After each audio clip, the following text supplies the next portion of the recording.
of teenage teammates have ever scored 25 in the same game, because when's the last time you had two 19-year-olds out there playing at a high level? Aleksej Pokusevski is a guy that Mark Jackson loved in the draft. He was so disappointed to see him go at 17 and not be there at 21 when the Sixers picked. But Mark, this guy could use maybe a meal or two, maybe a cheeseburger. Maybe he and Brandon Ingram could go out to eat together sometime. Pokusevski, 7 feet, 190 pounds. I'm not going to ask you your weight, but I'm pretty sure that that's thin. Just a little bit thinner than me. He's a bit of a mystery man. He played in the Greek second division. That reminds us of another skinny rookie a few years back who also came to the NBA straight from the Greek second division. Do you remember this guy? What were you thinking when you saw a young, it doesn't even look like him. That is Giannis Antetokounmpo. What did you think when you saw him early in his career? I said this kid has potential. Why? Because he played hard. First of all, he passed the eye test. He was long, he was lanky, but he had a heart of a lion. He never gave up on a play. Look at his frame. He is a shell of himself. Look at that. He didn't give up on the play. Going back and blocking 2 blocks back to back. Never given up, and that's been a staple of his, and that's what separated him from everybody. He's never took a play off, and look where it's got the Milwaukee Bucks now. He also got in the weight room more than a little bit. Pokusevski actually averaging more points and rebounds than Giannis did as a rookie at the same age. And though Pokusevski's field goal percentage is roughly 33%, he's actually improved a bit to 38% since the All-Star break. So let's log her up with Yingling. Mark, you loved this kid in the draft. Could he be a future star, considering he's just 19 years old? I'm not going to say he's Giannis, but could he be somewhere in that conversation? Absolutely, Amy. Listen, my former Greek teammates told me this guy was very good. And I was like, yeah, we hear that a lot. It's like, no, this kid is legit, Mark. And talking to my old agent, I talked to that I wanted this kid to fall to us so bad. Why? Because he's going to be a heck of a player in the NBA. And secondly, because I thought Max's Philly cheesesteaks could do him so good. Yeah, you know, I don't know where he's going to get some meals in Oklahoma City. Maybe you can give him some recs there. But he certainly is very slight of frame. How much is that just being 19? You see him go against another slight there in Porzingis, the old unicorn. But how much is that slight of frame, and can he actually build on that like we saw Giannis? You know, it's something for young players to pay attention to. They say you need to gain weight. Your body and your frame is what it is. You just need to get physically stronger. No matter how your body looks, you can always get physically stronger. Your bones can get denser. That's all I say. I don't think he needs to gain weight. He needs to get physically stronger. Hey, we talk about Giannis, but it was somebody else back in the day that was made fun of because he couldn't bench press 135 at the combines by the name of Kevin Durant.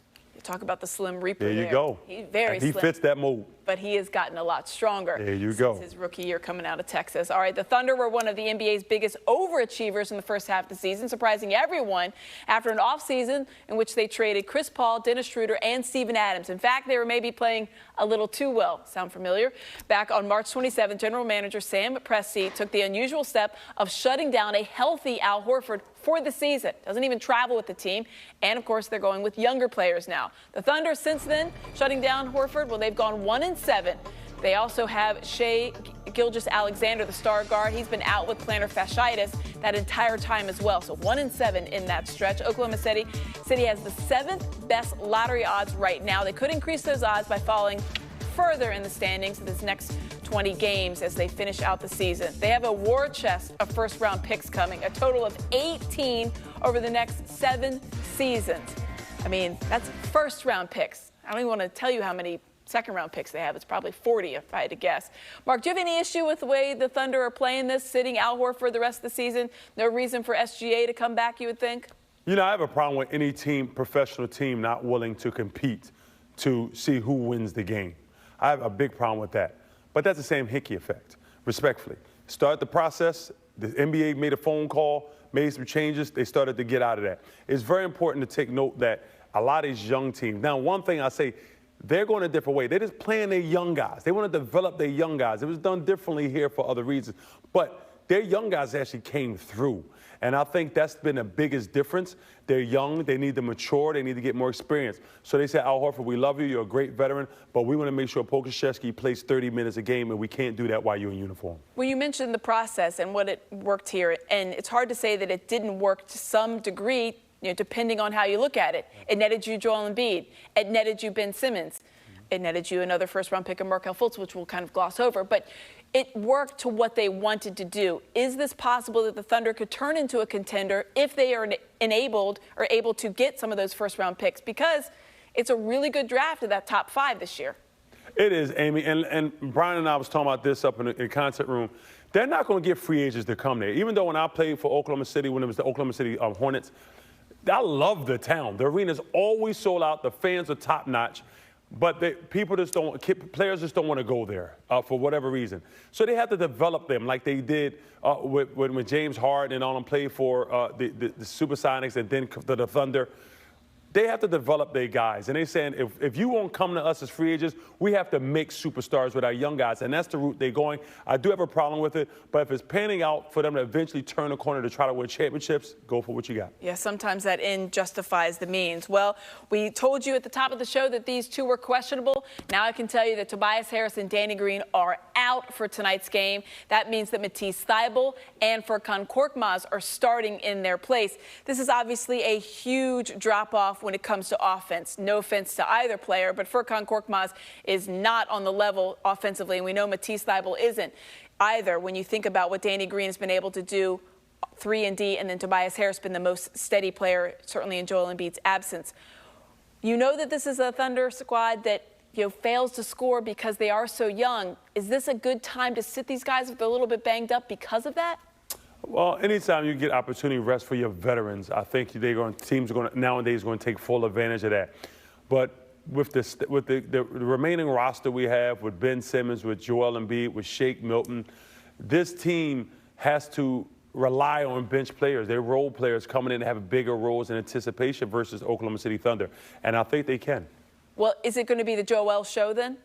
It should be, and I know as Joel, he's going to probably want to get out of the funk that he had from last night's performance, want to just hurry up and close that door and open a new chapter, and it starts with Thunder. Yes, it does. All right.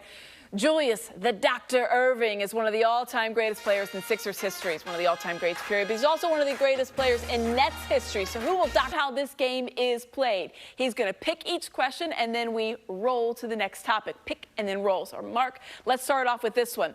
Who's going to have the most points tonight? Here's several options for you. I got De'Aaron Fox, Donovan Mitchell, Steph Curry, Bradley Beal, Devin Booker, or Damian Lillard. Oh, it is easy. Two best shooting guards in the league going at it, fighting to see who's best.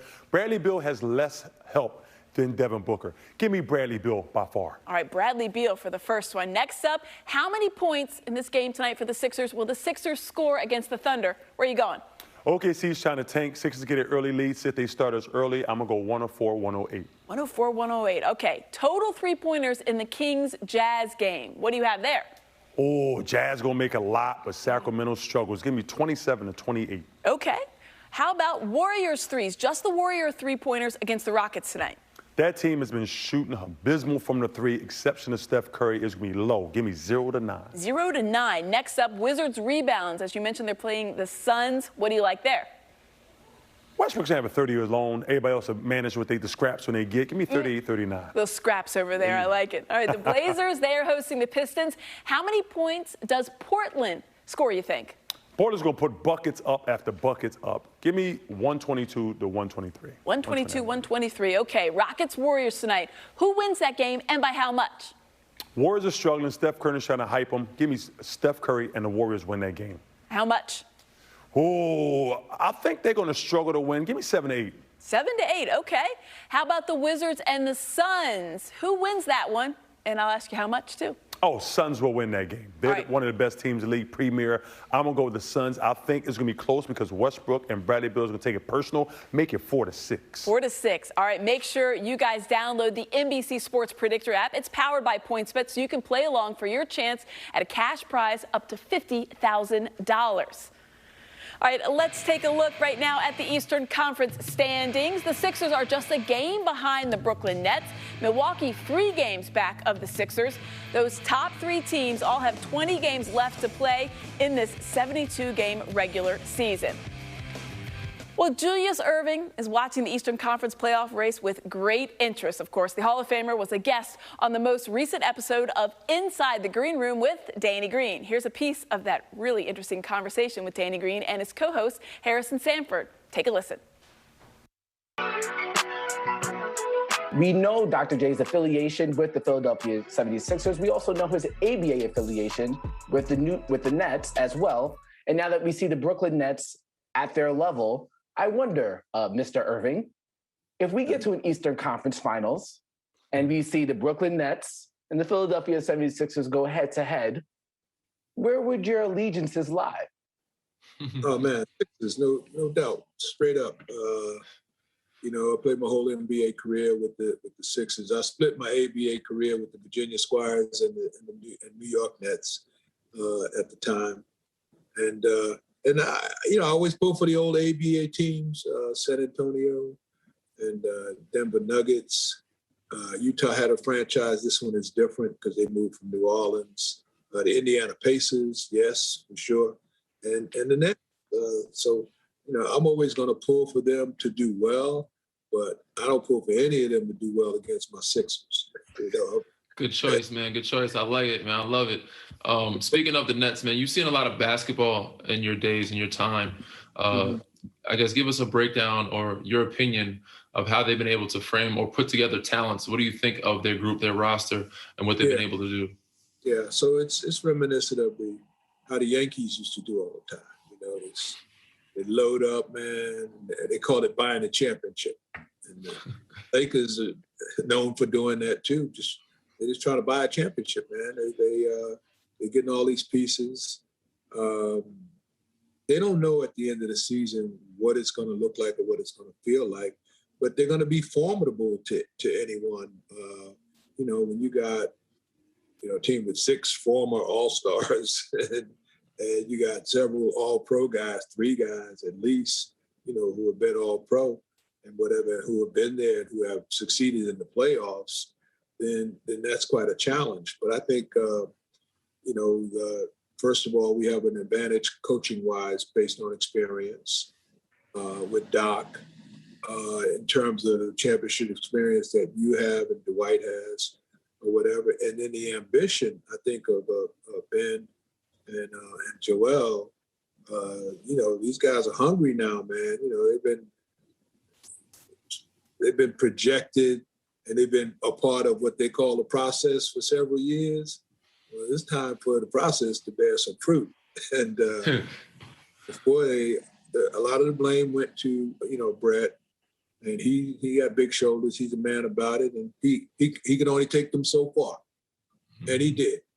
So now you got a guy who's been over the top, you know, who's been there as a champion, been to the finals multiple times, or whatever. So I'm betting my money on Philly, and I think that the confidence, you know, that the team has from playing the type of season that you have had, Danny. I mean, you guys have been incredible, just in terms of, you know, having a better record than last year at the same time, and, you know, not having Joel for a lot of those games and not having Curry set, you know, for a lot of those games, and then other players intermittently because of COVID or injury or whatever, not being there, but, you know, finding a way to get those W's.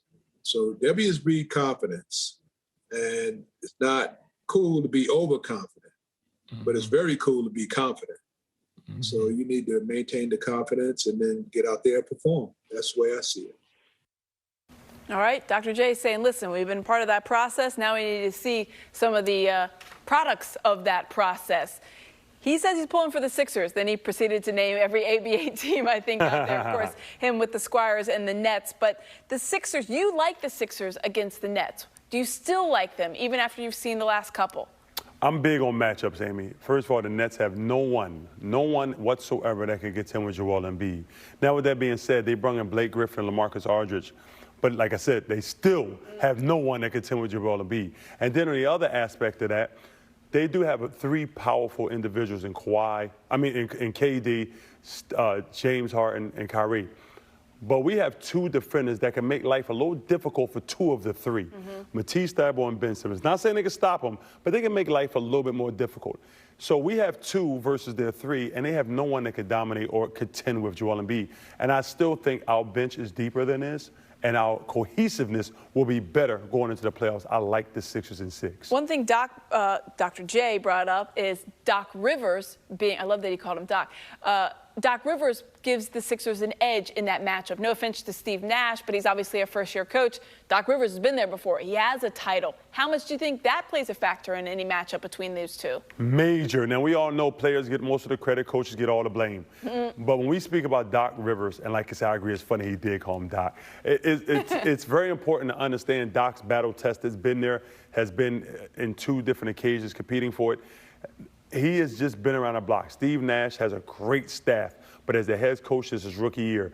We have a veteran that's been through those wars, and I think he can make little adjustments here. And maybe Steve and his staff might not be ready for. Yeah, it'll be something fun to watch if it gets to that point, because that would mean Eastern Conference Finals. Think it shall it be. I like it. All right, up next, Ben Simmons. Yikes, 6 turnovers last night in the loss. Something has become a little bit more of a common occurrence over the last couple of weeks. We'll look at those troubling numbers ahead and how Simmons can get out of this recent slump of his. You are watching Six. It rains. Back with a look at Ben Simmons warming up in Oklahoma City, getting ready for tonight's game. It's been a struggle for Simmons offensively lately. In his last 8 games, he's averaging just 10.4 points and has more turnovers than made field goals in that span. So Mark Jackson, anytime your point guard has more turnovers than field goals made over an 8-game sample is cause for concern. Why do you think he's struggling so much to score right now? And then he has these 6 turnover games. I mean, we've seen that more often than not. Amy, this is mental right now. I think he has the ability to score. He has the ability to limit those turnovers. Right now, mentally, he's just not into it. I'm not saying he's not playing hard. Mentally, he's just all over the place, and that's causing these kind of turnovers here, which are not Ben Simmons-like.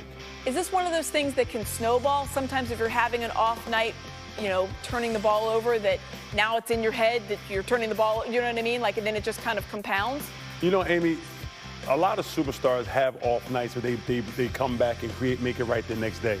When it can snowball, to answer your question, but with 20 games left for the playoffs, this needs to change now because there's not much time in the next couple of weeks. Yeah, we saw early in that 6-game West Coast trip, he struggled with that turnover to assist ratio. It was way out of whack. You know, it was 3 turnovers to 1 assist at times. And then he cleaned it up, and now it's sad to see it's kind of creeping back up. We'll see how he can do tonight. You know, we saw him turn the offense up earlier this season. He averaged 21 points in 10 games in February before the All-Star break. He's averaging now under 10 points in 5 games this month. You mentioned the playoffs. Is this too much inconsistency when you think about him as a 3-time All-Star? Yes, it is. The pressure's on. You know, you're a 3-time All-Star. You're Ben Simmons. You has been a superstar since high school, since you came over the water from Australia. You know what superstars do. You're the face of this, one of the faces of this franchise. It's too much inconsistency. Young players go through this, but Ben has been in the league. He's not a rookie no more, even a second-year guy. You got to bounce out of this. You got to bounce out of it immediately. Yeah, he's in his 4th year as a 3-time All-Star, and that, you know, we've seen him struggle at times before. He struggled to start this season, really, when you think about it. You can see it on the court. You can see it in the stat sheet. Is there any doubt in your mind, though, he figures this out? I hope so. Will he figure it out? He eventually will. I just hope it's better sooner than later. Absolutely. All right, let's take a look at these starting lineups for you tonight. For the Sixers, Ben Simmons, Seth Curry are the guards. A different look at forwards. We mentioned Danny Green out with a sore hip, Tobias Harris out with a sore knee. So Matisse Thybulle, Furkan Korkmaz both getting starts at forward. Joel Embiid is in there on the second half of this back-to-back. For the young Oklahoma City Thunder, they have lost 5 straight. Teo Maladone, Lou Dort, those are your guards. Aleksej Pokusevski and Darius Baisley at forward, and then Moses Brown at center. Everyone in this starting 5 is 21 years of age or younger. 2 19-year-olds starting out there. I mean, they're young and they're young. College team. Right? Absolutely. Nowadays, that's a high school team. I was going to say, that'd be young for a college team. All right, let's go on the floor for some pregame warm-ups in Oklahoma City. Seth Curry, you talked about him earlier in our show. He was 0 for 7 from the floor last night. Doc Rivers says he doesn't worry about proven shooters, which Seth Curry is a proven shooter. But he's shooting under 41% from the field in the 13 games since the All-Star break. Does he need just one big game in your mind just to break out of that slump? Yes, Amy, shooters shoot, and Seth is definitely going to get it going. He's a great shooter, off the dribble and catch and shoot. He's going to get it going. He's had an off night. He's been struggling a little bit, but this is what veterans do. We go through a little slump, we pick it back up before the playoffs. And you want him to keep shooting? Absolutely. That's what his job is. Shoot that rock. Shoot the rock. All right, Joel Embiid, 31 minutes he played last night in New Orleans in that loss to the Thunder. Obviously, the numbers were not up to his usual standard. How many minutes, in your mind, ideal for him, considering you got the Dallas Mavericks coming up on Monday night on the road? How many minutes, Mark? Sorry. I think it's 30 again. I think he does play 30. Yes. I'm not going to go much higher, but if it's close, I can see even if it's close, he's playing around 30. I can't see him going much higher than that. If the game's close, you think he's going to play more?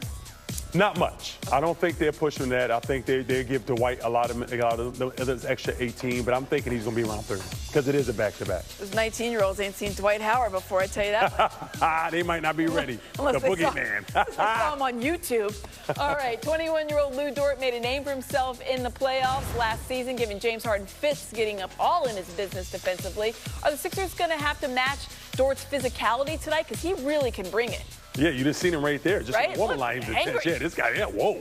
This guy's ready. You know, I like challenges like this because you like these guys. He's aggressive, he's strong, he's physical. If you're smart, you can use that against him. So I like to see this challenge with him guarding somebody. Did he surprise you last season in the bubble? Of course, of course. And not just his effort, his will, but I'm an old-fashioned guy. He was talking a little junk, too. Yeah, I could always love that.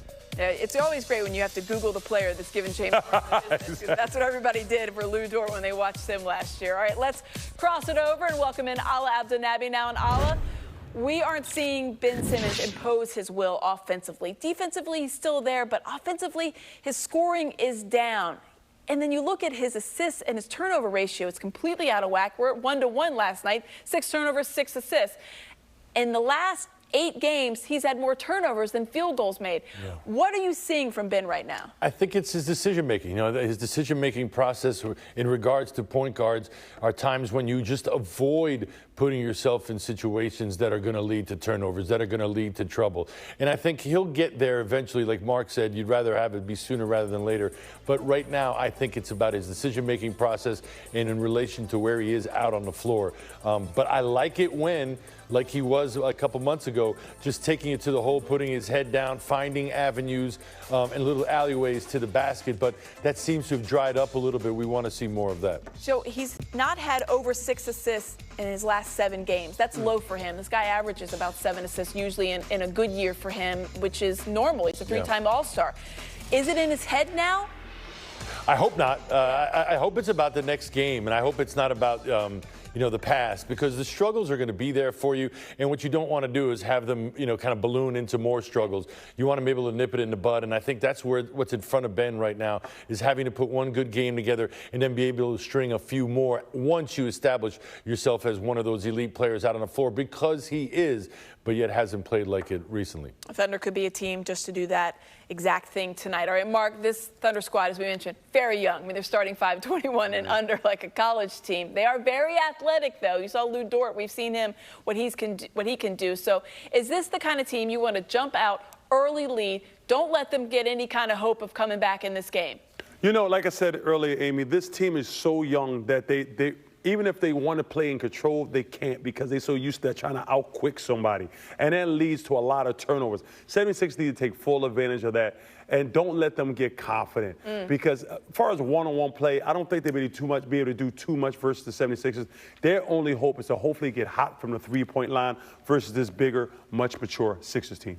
Ala, I can count on one hand the number of times we've talked about Joel Embiid having a bad game. Yeah. It's maybe like rare. 3 yeah. in his career. Last night was one of them, unfortunately. How much does he want to get back out there, you think? I think he wants to come back and redeem himself. Mark made a great point earlier, and I think only big men can relate to this, in that it's one thing to run up and down the floor. It's another thing to try to carry somebody, wrestle, and you're trying to block out, and you're trying to beat someone to the block. And then there's a whole nother level of... It's the Thunder, the action coming up on NBC Sports Philadelphia. These changes for the Sixers. Danny Green missing his first game of the year with a sore hip. Tobias Harris a sore knee. Matisse Thybulle and Furkan Korkmaz will be getting the start. Good evening to you, and welcome once again to 76ers basketball here with Ala Abdenabi. I'm Mark Sumoff. Ala, let's put last night aside and say this. The Sixers, since the All-Star break, playing very well on the road. They have been on the road and playing well, and it's been encouraging, especially when you see the way they've been able to win.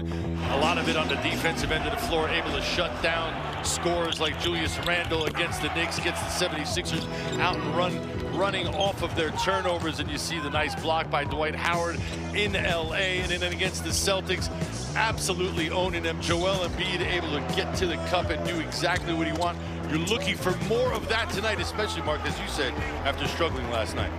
Well, 20 games now remaining in the regular season. What a race it is in the Eastern Conference between the Sixers, Brooklyn, and the Milwaukee Bucks. Well, the season's far from over, but now we've got some little underlying stories, if you will, to take a look at. Some teams to keep an eye on as we near the end of the season. Of course, you take a look at Brooklyn and what they've done, amassed some talent in Brooklyn, led by, of course, James Harden, his ability to get to the basket, not only get his shots, but he's also now diming and getting other people involved. Antetokounmpo and the Bucks, of course, a worry. This is a team that has fallen short in years past. They have a lot to play for, someone that you got to keep an eye on. After last night, the Sixers a full game behind the nets for first place. The streaky Bucks have lost 3 straight, 6 of 9. Brooklyn at home tonight hosting the depleted LA Lakers. The Sixers hoping to start quickly in OKC and get a win. Looking to continue their good road play of late. Join us on NBC Sports Philadelphia. Chevy is America's fastest growing full-line brand, and people are taking it everywhere.